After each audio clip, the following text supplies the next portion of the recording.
বইটাই লাভ হয়েছে। এটা কিভাবে আমি আপনাদেরকে বলি।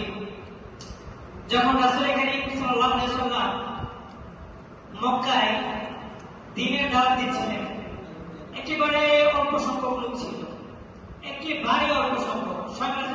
একা ছিলেন। তারপরে যুবকদের মধ্যে হযরত আলী, আবু বকর, ওমর সবাই আসে। তখন যখন মক্কার বিভিন্ন লোকদের কাছে খবর গেল যে মুহাম্মদ নতুন একটা ধর্মের দাওয়াত দিচ্ছে, মানুষ সবাই অবাক। কেননা তারা তখন মূর্তি পূজায় বিভিন্ন খারাপ কাজে অভ্যস্ত। তারা একত্ববাদে বিশ্বাসী না, তারা বহুত্ববাদে বিশ্বাসী।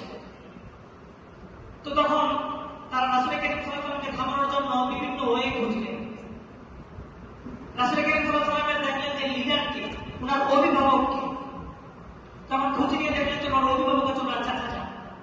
তার চাচার কাছে গিয়ে বলল, আবু তালিব, তুমি তোমার ভাতিজাকে বুঝাও, আমরা কত বছর যাব, শত শত বছর যাবত আমরা আমাদের ধর্মকে পালন করে রূপে লালন করে আসছি, আর তোমার ভাতিজা মুহাম্মদ কয়েকদিনের ছেলে, সে আসছে আমাদেরকে একত্ববাদের ধর্মের দাওয়াত দেওয়ার জন্য।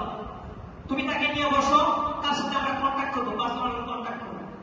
আমরা সে কি চায়, হঠাৎ সে এরকম একত্ববাদের দাওয়াত দেওয়ার কারণ কি, তাকে বলো সে কি চায়, আমরা তার সাথে কন্ট্যাক্ট করবো।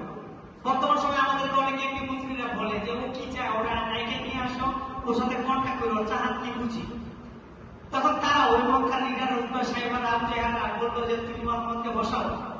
মুহাম্মদ সাল্লাল্লাহু আলাইহি ওয়াসাল্লামকে নিয়ে তারা বসলো। মুহাম্মদ সাল্লাল্লাহু আলাইহি ওয়াসাল্লামকে বললেন যে ভাতিজা, তুমি তো আগে ভালোই ছিলা, আগে তো ভালোই ছিল, ছোটবেলা থেকে তোমার দেখতেছি, সবচেয়ে বেশি তোমার বিশ্বাস করি মক্কায় আমরা, সবচেয়ে বেশি ভালো ছেলে হিসেবে তোমার জানি, কিন্তু তুমি জানি কি গন্ডগোল লাগাই দিছ, একত্ববাদের দাওয়াত দিতেছ। বলো তুমি কি চাও? তুমি কি আরবের সবচেয়ে সুন্দরী মেয়েকে চাও, নাকি তুমি আরবের রাজত্ব চাও, নাকি তুমি আরবের সবচেয়ে বেশি ধনাঢ্য বা আরবের যে রাজ্যের মালিক তুমি মালিক হতে চাও?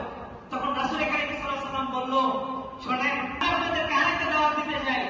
ক্বালু লা ইলাহা ইল্লাল্লাহ তুফলিহুন, আপনারা বলেন লা ইলাহা ইল্লাল্লাহ, আপনারা সফল কাম।